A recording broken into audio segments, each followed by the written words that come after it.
November 19th, 1942. In a small wood-paneled room in the Kremlin, Joseph Stalin held a telephone receiver against his ear, his other hand gripping the edge of his desk. The voice on the other end belonged to General Alexander Vasilevsky, calling from a command post hundreds of miles to the south. Stalin's face, normally a mask of controlled authority, showed something his inner circle rarely witnessed. His eyes were fixed on the wall map across from him, where red pins marked Soviet positions forming a closing vise around Stalingrad. When Vasilevsky finished his report, Stalin set down the receiver with unusual care. He stood, walked to the map, and for nearly a minute said nothing. Then, almost to himself, he spoke words that would never appear in any official record but would be remembered by the three generals present in the room. They cannot escape now. The Germans cannot escape. This moment, this quiet realization in a room far from the front, marked the beginning of Stalin's understanding that the seemingly invincible Wehrmacht was finally, irreversibly breaking. But to understand what those words meant, to grasp the weight they carried, you have to know what Stalin had endured to reach this point. You have to understand the depth of his earlier terror, the scale of his miscalculations, and the immensity of what he was now witnessing. June 22nd, 1941. Stalin had refused to believe it was happening even as the reports flooded in. German forces had crossed the Soviet border at multiple points, launching the largest invasion in human history. 3 million German soldiers, 600,000 vehicles, 750,000 horses, and thousands of aircraft were pouring into Soviet territory. Stalin's response to the initial reports was denial so profound that his subordinates feared for their lives when delivering updates. "This cannot be," he reportedly said. "Hitler would not dare." But Hitler had dared, and within days, the scale of the catastrophe became undeniable. Soviet forces were being encircled and destroyed in massive pockets. Entire armies were ceasing to exist. The city of Minsk fell within a week. By the end of June, the Germans had advanced over 250 miles into Soviet territory. Stalin, according to those who saw him during these first weeks, appeared to age years in days. His confidence, built on his absolute control over the Soviet state, shattered against the reality of German military superiority. Nikita Khrushchev, then a political commissar with Soviet forces, would later write about visiting Moscow during this period. Stalin, he said, looked like a man who had been physically struck. The dictator who had purged millions, who had shown no mercy to perceived enemies, who had never publicly displayed weakness, was visibly shaken. He retreated to his dacha outside Moscow and for several days refused to take calls or issue orders. The Soviet government effectively had no leader during some of the most critical days of the invasion. When Stalin finally returned to active command, he did so with a desperation that permeated every order, every decision. His infamous Order No. 227, issued on July 28, 1942, revealed the depth of his fear. "Not one step back," it declared. Retreat without orders meant execution. Soldiers who surrendered were traitors to the motherland. Blocking detachments were positioned behind Soviet lines with orders to shoot any soldier who fled. Stalin was fighting the Germans with terror as much as with tactics, trying to hold together an army that had been shattered repeatedly. The winter of 1941 to 1942 brought the first check to German advances. Soviet forces counterattacked outside Moscow, driving the Wehrmacht back for the first time. Stalin's confidence began to recover, but this proved premature. When the Germans launched their summer offensive in 1942, aimed at the Caucasus oil fields and the city of Stalingrad, Soviet forces again retreated in disorder. By August, German forces were fighting in the streets of Stalingrad itself. General Vasily Chuikov, given command of the 62nd Army defending Stalingrad, received his orders directly from Stalin. The conversation was brief and brutal in its clarity. "Hold the city," Stalin told him. "If you lose Stalingrad, you will not leave it alive." Zhukov understood perfectly. This was not metaphor. This was Stalin's method. Victory or death, with no middle ground. Through September and October of 1942, Stalingrad became a nightmare of urban combat. German forces controlled most of the city.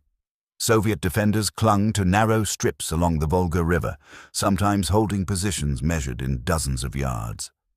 The fighting was house to house, room to room, sometimes hand to hand. German commanders reported to Hitler that they were making progress, but the progress was measured in blood and time. Every factory, every apartment block, every pile of rubble became a fortress. Stalin monitored the battle obsessively. He called commanders multiple times daily, demanding updates, issuing orders, threatening consequences for failure. But something was different now. While German forces ground forward in Stalingrad, Stalin and his senior commanders were planning something the Germans did not anticipate. The Soviets were learning.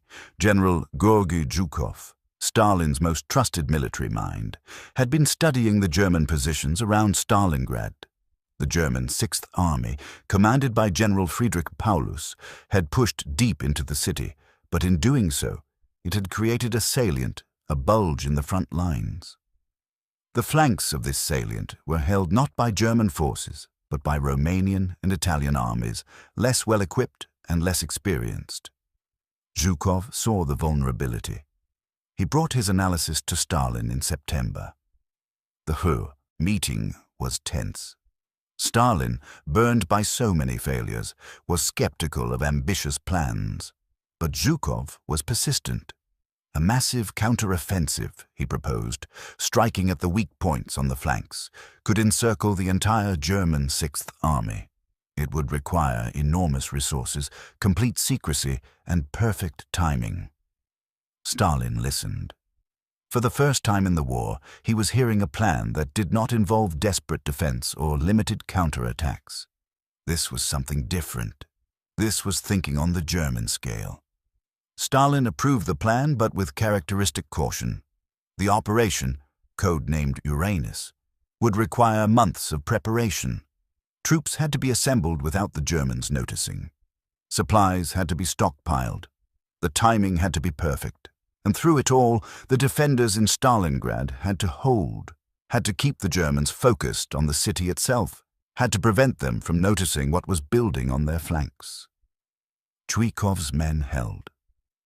Through October and into November, they held. The German advance slowed, then stopped, then became a grinding stalemate in the ruins. German soldiers, who had conquered most of Europe, found themselves fighting for individual buildings, exhausting themselves in a meat grinder that consumed divisions. November 19th arrived with snow and fog. Soviet artillery opened fire at 7:30 in the morning, a barrage so intense it could be heard over 100 miles away. Thousands of guns fired simultaneously along a front north of Stalingrad. The Romanian Third Army, holding the northern flank of the German salient, disintegrated under the assault. Soviet tanks poured through the gaps. The next day, a second Soviet offensive struck the southern flank, smashing through the Romanian Fourth Army. The two Soviet pincers began racing toward each other. Stalin received reports throughout the day. Each update confirmed what the plan had promised. The encirclement was working. German forces were being trapped. On November 23rd, Soviet forces from the northern and southern offensives met at the town of Kalach, west of Stalingrad. The trap closed. The German Sixth Army, over 290,000 men, was surrounded. This was when Stalin made the phone call to Vasilevsky. This was when he spoke those words about the Germans being unable to escape. Because Stalin understood what this meant. For the first time since the war began, a major German army was at the mercy of Soviet forces. Not retreating in good order, not withdrawing to prepared positions, but trapped, surrounded, and running out of supplies. The Germans understood it too. General Paulus immediately requested permission to break out of the encirclement. Hitler refused. The Sixth Army would hold Stalingrad, Hitler ordered. The Luftwaffe would supply them by air. A relief force would break through to them. Paulus was to stand firm. Stalin, reading intercepted German communications, watched this decision with something approaching satisfaction. Hitler's refusal to allow retreat meant the Sixth Army would remain in place, would consume its supplies, would weaken day by day. The Luftwaffe's promise to supply an entire army by air was, Stalin's commanders assured him, impossible. The relief force attempting to break through could be stopped. Every day the Germans remained trapped was a day they grew weaker. Through December, German forces attempted to break the encirclement. General Erich von Manstein, one of Germany's most capable commanders, led a relief effort that came within 30 miles of the trapped army. Soviet forces, reinforced and fighting with new confidence, stopped the advance. By late December, Manstein's relief force was itself in danger of encirclement and had to withdraw. The Sixth Army was alone. Stalin's mood during these weeks was described by those around him as transformed. The haunted, desperate leader of 1941 was gone. In his place was a commander who sensed victory. He still issued threats, still demanded absolute obedience, still showed no mercy for failure. But there was a confidence now that had been absent before. When he spoke with commanders, his questions were different. Not, "Can you hold?" but, "When will they surrender?" The German Sixth Army began to starve. Luftwaffe transport planes attempted to deliver supplies, but Soviet fighters and anti-aircraft guns destroyed them in increasing numbers. The planes that did land brought nowhere near enough food, ammunition, or medicine. German soldiers were reduced to eating horses, then to eating anything they could find. The wounded died from lack of medical supplies. The cold, dropping to 30 below zero, killed men who lacked the calories to maintain body heat. On January 8, 1943, Soviet forces offered surrender terms to Paulus. The offer was generous by Stalin's standards, guaranteed safety for all who surrendered, retention of personal belongings, normal rations, and repatriation after the war. Paulus, still following Hitler's orders, refused. The assault on the pocket resumed. Soviet forces split the pocket in two, then began crushing each half separately. German resistance, fierce at first, crumbled as units ran out of ammunition and strength. On January 31st, Paulus, newly promoted to field marshal by Hitler in a gesture meant to stiffen his resolve, surrendered the southern pocket. 2 days later, the northern pocket surrendered. Over 90,000 German soldiers went into Soviet captivity. More than 200,000 had died in the pocket. Stalin's public statement on the victory was triumphant but measured. "The Red Army has won a great victory," he declared. But his private comments, recorded in memoirs and reports, revealed something deeper.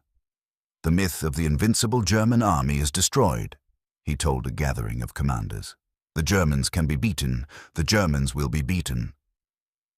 But Stalin's full realization that Germany's army was breaking came not at Stalingrad, but in the month that followed. Because Stalingrad, as massive as it was, could have been an aberration, a single disaster for Germany in a war that was far from over. What convinced Stalin that the Wehrmacht was truly finished was what happened next. Spring of 1943 brought a lull in major operations as both sides rebuilt their forces. German commanders planned a massive offensive at the Kursk salient, a bulge in the Soviet lines south of Moscow. Code-named Operation Citadel, it would involve nearly 1 million German troops, 2,700 tanks, and 2,000 aircraft. It would be Germany's attempt to regain the initiative, to prove that the Wehrmacht could still launch successful offensive operations. Stalin knew the attack was coming. Soviet intelligence, including information from the Lucy spy ring in Switzerland, provided detailed information about German plans. More importantly, the Kursk salient was an obvious target. Soviet forces had months to prepare. They constructed defensive lines with a depth unprecedented in military history. 8 separate defensive belts, extending over 120 miles deep. Millions of mines, thousands of anti-tank guns, prepared positions for every eventuality. The German attack began on July 5, 1943. It immediately ran into the prepared defenses. German tanks, including the new Panthers and Tigers that were supposed to give them decisive advantage, became bogged down in minefields and engaged by dug-in Soviet anti-tank guns. The advance, planned to move dozens of miles per day, measured progress in hundreds of yards. Stalin monitored the battle from Moscow, receiving updates every few hours. Unlike in earlier battles, he did not panic as German forces pushed forward. He understood now what his commanders had prepared. The Germans were being bled. Every mile they advanced cost them tanks and men they could not replace.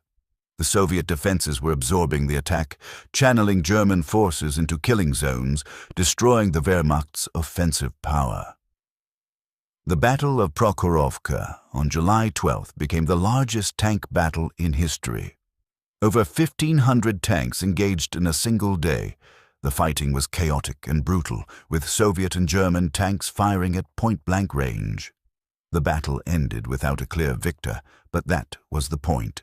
The Germans needed decisive victory. A draw meant failure. By July 13th, the German offensive had stalled. Hitler, facing Allied landings in Sicily and needing forces elsewhere, ordered the operation cancelled. German forces began withdrawing. Soviet forces immediately counterattacked. The Kursk battle, which Germany had intended as a decisive offensive, had become a decisive defensive victory for the Soviets. Stalin's reaction to Kursk was different from his reaction to Stalingrad. After Stalingrad, he had been triumphant but cautious, uncertain if the victory was the beginning of a trend or a fortunate exception. After Kursk, according to multiple sources, his certainty was absolute. Marshal Zhukov, in his memoirs, described a meeting with Stalin in mid-July. "The Germans have lost their last chance," Stalin told him. "From now on, we advance. They retreat. This is how the war ends."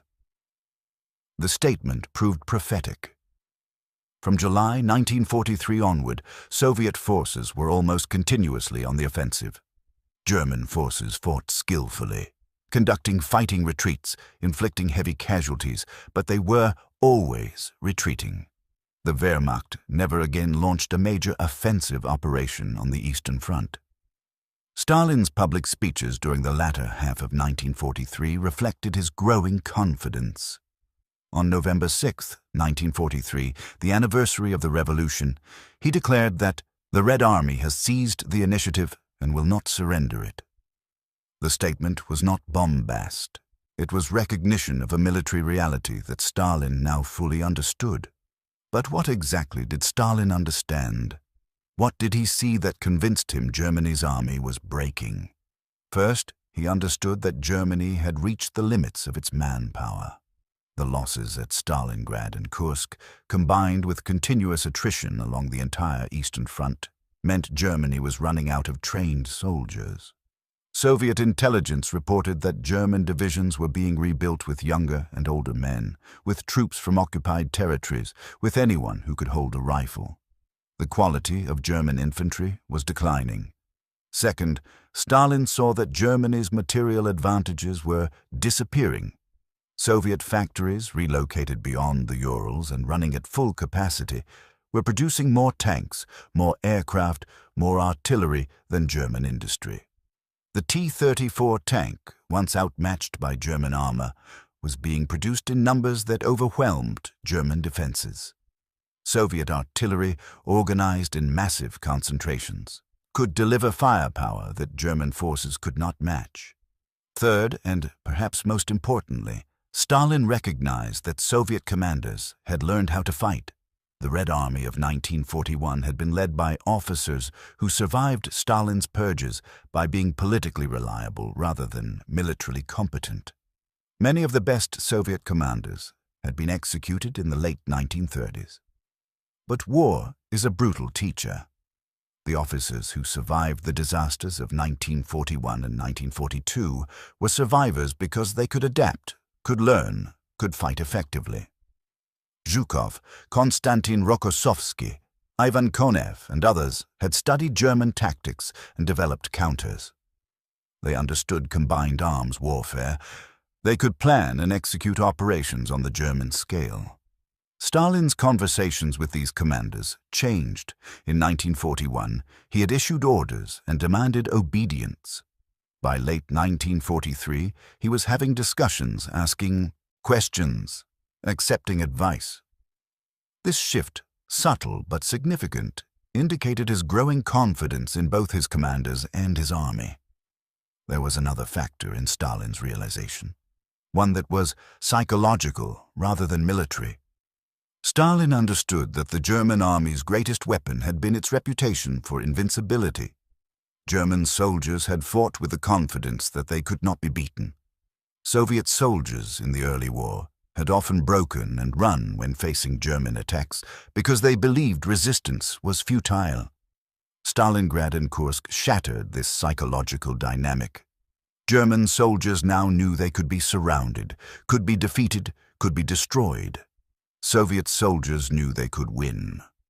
Stalin's statements in private meetings during late 1943 and early 1944 revealed a leader who was now planning for victory rather than survival. He discussed post-war borders with Allied leaders. He planned the occupation of Eastern Europe. He thought about the shape of the peace, not just the conduct of the war. This was not the Stalin of June 1941, who had nearly collapsed under the shock of invasion. This was a leader who had endured, adapted, and now anticipated triumph. But Stalin being Stalin, his confidence came with characteristic brutality. As Soviet forces advanced westward, they entered territories that had been under German occupation. Stalin's orders regarding these territories were harsh. Populations that had collaborated with Germans faced deportation or execution. Ethnic groups suspected of disloyalty were relocated en masse. The NKVD followed the advancing Red Army, establishing Soviet control with methods as ruthless as any employed by the Germans. Soviet soldiers advancing into Eastern Europe also brought with them a desire for revenge. German forces had devastated Soviet territory, had killed millions of civilians, had implemented policies of deliberate starvation and extermination. Soviet soldiers, seeing the ruins of their homeland, entered German territory with rage. The atrocities committed by Soviet forces during the advance into Germany were extensive and brutal. Stalin, when reports of mass rapes and civilian killings reached him, reportedly said, "Can't you understand it if a soldier who has crossed thousands of kilometers through blood and fire has fun with a woman or takes a trifle?" This was Stalin's victory. Not clean, not noble, but absolute. The Soviet system, for all its brutality and inefficiency, had survived the greatest military onslaught in history and was now destroying the army that had launched it. The final confirmation of Stalin's realization came in the winter and spring of 1945. Soviet forces launched massive offensives that shattered German defenses. The Vistula-Oder offensive in January 1945 advanced over 300 miles in 3 weeks, reaching within 40 miles of Berlin. German forces, defending their homeland, fought with desperate courage but could not stop the advance. Stalin's planning for the assault on Berlin revealed a leader who was thinking beyond military victory to political positioning. He insisted that Soviet forces take Berlin before the Western Allies, even though this meant launching the assault before all preparations were complete. The Battle of Berlin, beginning in April 1945, cost Soviet forces over 80,000 dead and nearly 300,000 wounded. But Berlin fell to Soviet forces. Hitler committed suicide in his bunker. Germany surrendered unconditionally.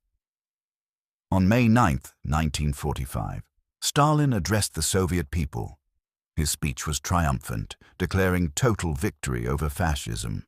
But those who had been with him since June 1941 noted something in his demeanor.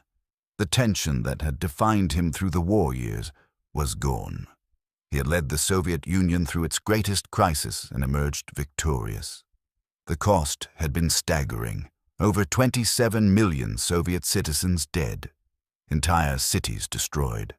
Populations displaced, but Stalin had survived, and the Soviet Union had survived, and the German army that had seemed invincible was destroyed. What Stalin said when he realized Germany's army was finally breaking was not a single dramatic statement. It was a progression of realizations, beginning with that quiet moment in November 1942, when he understood the Germans could not escape Stalingrad, continuing through the certainty, after Kursk, that the Wehrmacht had lost its offensive power, and culminating in the confident planning for post-war Europe that characterized his final war years.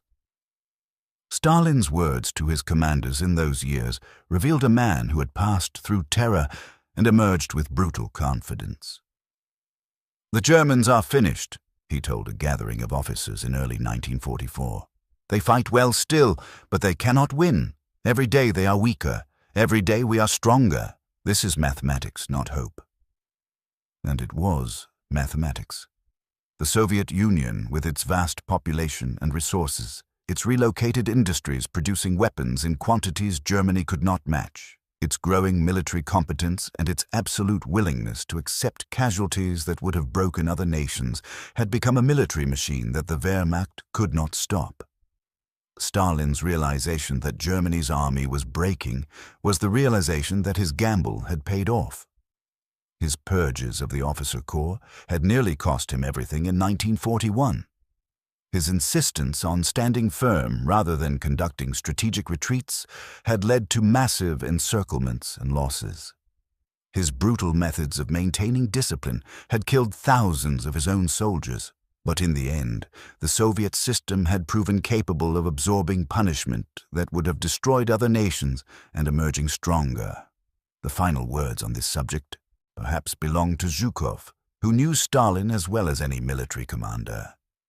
In his memoirs, he described Stalin in the war's final months as a man who had achieved what he had spent his entire political life pursuing, absolute proof of his correctness. Stalin had been right to industrialize the Soviet Union at breakneck speed, right to relocate factories beyond the Urals, right to demand total obedience and total sacrifice. The victory over Germany was, in Stalin's mind, vindication of everything he had done, justification for every purge, every deportation, every execution. When Stalin realized Germany's army was finally breaking, what he said was less important than what he understood. He understood that he had survived, that the Soviet Union had survived, that the system he had built, for all its cruelty and inefficiency, had proven capable of defeating the most powerful military machine in history. And that understanding, that realization, shaped the Soviet Union and Eastern Europe for the next 46 years, until the system Stalin built finally collapsed under its own contradictions. But in May 1945, standing in the Kremlin as Berlin burned and German forces surrendered across Europe, Stalin knew only that he had won. The Germans who had seemed invincible in June 1941 were broken. And Stalin, who had nearly broken himself in those first terrible weeks, had endured to see their destruction.